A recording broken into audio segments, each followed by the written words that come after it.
So you're talking about negative and positive karma. So we generally people want to aim for the positive. Okay, I'm not talking about negative and positive karma. I'm talking about natural and against the that natural. which is towards the nature, propels towards nature, and that which is not towards nature, which will get ultimately dissolved. Yeah. Why are we aiming for that? Why are we aiming for that? Why do you think we are aiming for that? There are people who think what I'm doing now, I will benefit in this life. Correct. Why should I aim for something? You tell me. Next life. Why do you eat? It's for now. So why do you eat? Not for the next life, to live. Live when? Tomorrow? Now? No. Sure? Then why do you take a job, make money? Yeah, in this life. Correct? We're not looking at the next Yeah, life. I'm not talking about next life. I'm talking about this life only. Yeah. But for the upcoming years. Tomorrow. Correct. Yes. So this is exactly the But purpose of most this. people don't think of next life and the next Yeah, life. I'm talking about this life only. I'm not interested in next life. At least these coming years. From now and these coming years, let us at least give it some direction. In this life, we are reaping karma from previous lives. Also. Also. Have you seen the picture of any comet? Halley's comet? Yeah. Every comet has a tail, millions of kilometers long. And it actually defines that this comet was here once. And it has passed this path. You can see the path of the comet. The head is here, it was here once. You understand this? So you leave your traces. You leave the traces on the path where you have traversed. Are you getting what I'm saying? Yes? And that all karma defines this. Are you understanding? Are you getting what I'm saying? All that past, the tail of the comet is defining where it is heading, the trajectory. In the same way, the comet that we are, the mind, the consciousness that we are, all the karmas, the desires, whatever direction we have given ourselves. I'm qualifying this again. All the directions, all the ideas, all the karmas, everything we have given ourselves is defining our path. Whether this way or that way. So are we seeking that path? Are we seeking that direction? I don't know. You are already on it, so you tell me. I'm not defining which way you go. I am saying this is how it is. What we do, our behavior, our actions, Yeah. when you are pure, when you are not distracted, is you're doing what is natural, what is good, what is right. I don't know. I don't know. Really, I don't know what you do in your life. Whatever you do, it will happen this way or this way. And how it will be, people can see. One day they will say, oh, this guy was very nice. He was a great seva person. He did very nice. This is a night photo. Let's put some flower on it. So that will define that you had walked that way. This was a God, Lord Rama. He was a great guy. He was Lord God Rama, and you pray to him, things get fulfilled. He was a great saint. Put his statue there. Pray to him. Because he has lived like this. If somebody has not lived like this, you will not feel gratitude or greatness in that man, and you will not pray towards that man or that angel or that person or that divinity or that thing. Isn't it? That which cannot give you, you don't pray to that. Are you getting what I'm saying? So I'm not defining your future. I'm just straight away saying right now here is what you are today is the fruit of sum total of all your karmas. All your karmas is called Paurusha. In Sanskrit it's called Paurusha. And the fruit is called Devata, the angel. Your karma brought this angel. It's you who created this. Now is it a devil or this thing? You decide. Karma, but we're not running after karma. Huh? You have no choice. You're not running, you're creating. You're creating every moment. You're not running after something. You're running after a desire. So if you're running after a desire, you create karma towards that direction only. And when you reach there, then you say, oh my God, I got this. You created it. You put a goal up there for yourself. Now you have gotten it. Why you repent? You're doing something which is right at this moment. You're not thinking about the future. Ah. You're doing this. You are doing something, right or wrong. You are just doing something in this moment. You don't know whether it is right or wrong. If you knew, God wish if you knew what you were doing, I'm sure 99% we will not do. You understand? I'm being very honest, very straight. Yeah. I know this sounds an absolutely bizarre sort of a question, but Let's have it. for Lord Rama to manifest, so for Lord Rama to manifest symptoms of what modern day psychiatrists would call, say, moderate depression, if not very severe or extreme depression, Yeah. if you use the current classification system, DSM-5 and stuff Correct. like that, was it an outcome of his past karmas? So that's my first question. And the second question is, all the senior teachers have been telling us that in terms of units of consciousness and the evolution process, Lord Rama was up there. I mean, he was at the pinnacle. I mean, he had the maximum sort of units of consciousness. So how could that be? I mean, it was pretty intense. So that depression that he had during adolescence was so intense that he wanted one-on-one counseling. He did not want. His father is saying he doesn't talk to me, he doesn't speak to me. Please, if he knows you, Guruji, you have come, maybe he will come and sit here. So his caregiver wanted some intervention for him because his caregiver wanted some immediate intervention because here was a guy who was socially isolated, he was manifesting symptoms of depression. Yes, totally. So why did Lord Rama, of all the people, manifest those kind of symptoms? So that we can talk about it 8,500 years later. So my question was, karma, is it applicable to evolved souls as well? Yes, absolute everything. Yes, I give you one example for those who don't have the context. Many people consider Krishna as the reason for the war. And because of that, he got a curse that his whole clan will be destroyed. And his clan was destroyed. He was responsible for the Mahabharata. Every being on the manifested world is controlled by they have to live within the parameters of that created world. When you are infinity, when you are in that subtle space, you are merged with the subtle. But when you are in the formed space, in the matter space, then you have to obey the rules, the laws of that. That governing laws of existence is called dharma. So this is what I am saying. When your karma is towards dharma, you will reap this. When your karma is not towards dharma, that's why I didn't say good and bad. It is either towards nature, towards the laws of nature, or it is not towards the law of nature. So in that position you will be unhappy, sad, depressed, and you will fall down. But if you start moving from there to there, you will become joyful, passionate, and start moving. Yeah. So both can happen. You will lay ho jayega. Either you will dissolve very soon, and here you will blossom. Yeah. In both, you will create some balance in the nature anyway. Are you getting very clearly? Yes? I hope it's not quite intellectual and confusing because it's very intellectual. I have to start that way. What can I do? It's Yoga Vasistha. It will become more. Yeah? Any questions? So the very first thing, the most important thing which Vasistha Muni, Lord Vasistha tells Lord Rama is the 4 doorkeepers to knowledge or wisdom. Yeah. Number 1 is self-effort. On this realm, on this path, we don't receive anything without self-effort. You can't. That's the first doorkeeper. Second, self-discipline. Nobody can give you discipline. You have to do it. You have to give it yourself. Self-effort has a fruit. Self-discipline also has a fruit. The deva attached to it. Are you getting where?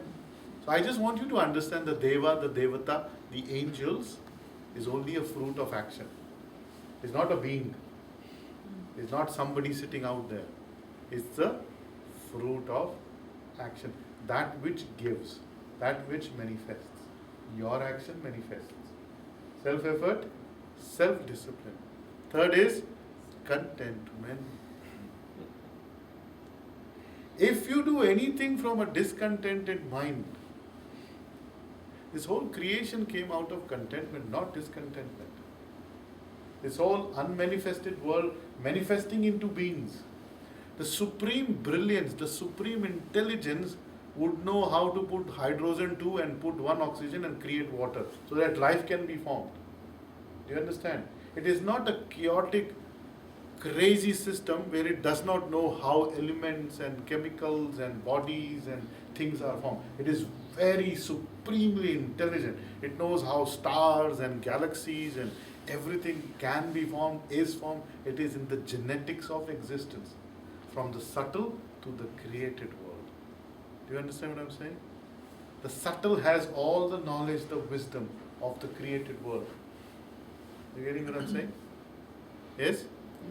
ऊपर से तो नहीं जा रहा है. I hope it's not overhead transmission. Yeah? So you have to really understand that. Contentment is the key. A discontented mind, a discontented heart cannot follow dharma, cannot follow nature. Not possible.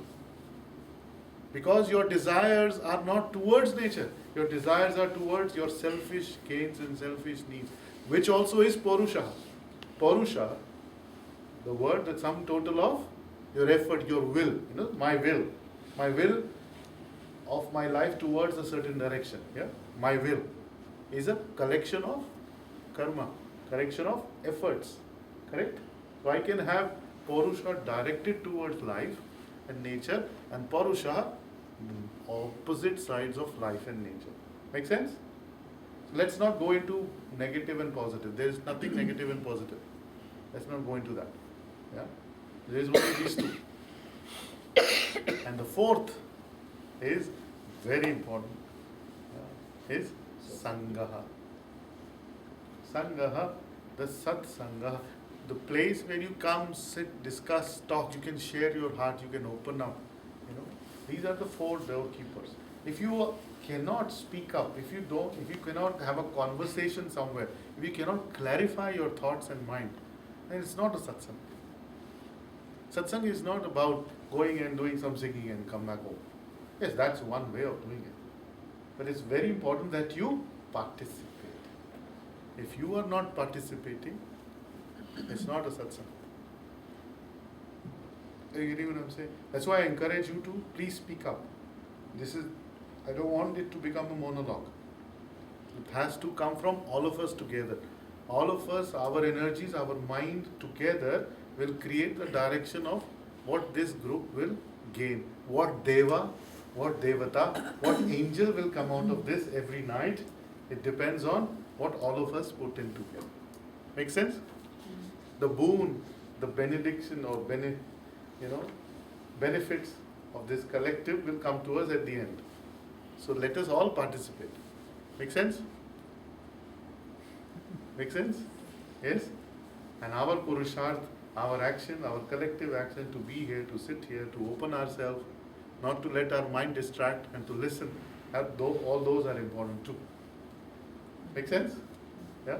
So please remember, we will go a little deeper into it and take the next chapter of creation. But before creation comes self-effort. If you don't have the effort to come and sit and listen, it will not happen. Self-effort, self-discipline. Your mind, only you can discipline. With humble hand, folded hand, I can't do it. You please do it to yourself. Self-effort, self-discipline, contentment. Fourth, satsang, conversation. A platform for conversation, a place where we can all participate. Sangha, community. Got it? Simple? That's it. So I would like us to just close our eyes for 5 minutes and just ponder over what all we listened to.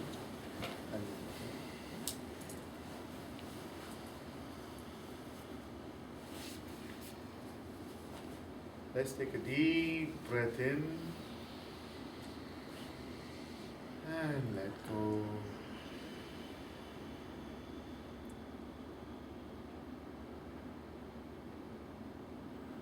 Just relax.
Loka samasta sukhino bhavantu.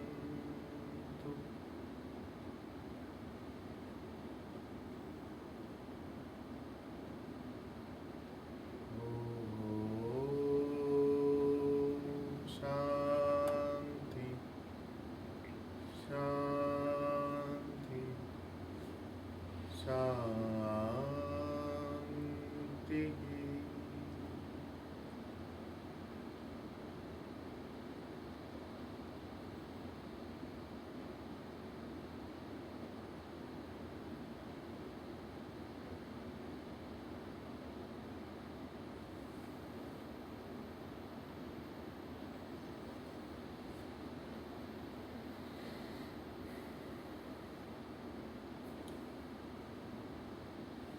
Let's take another deep breath and let go. And slowly, gradually, taking your own time, you may open your eyes. Take your own time.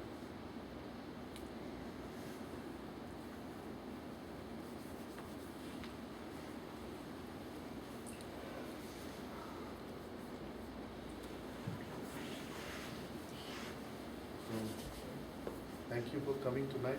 Thank you so much for lovely You knowledge. allow us to have this conversation. This is also very, very beautiful.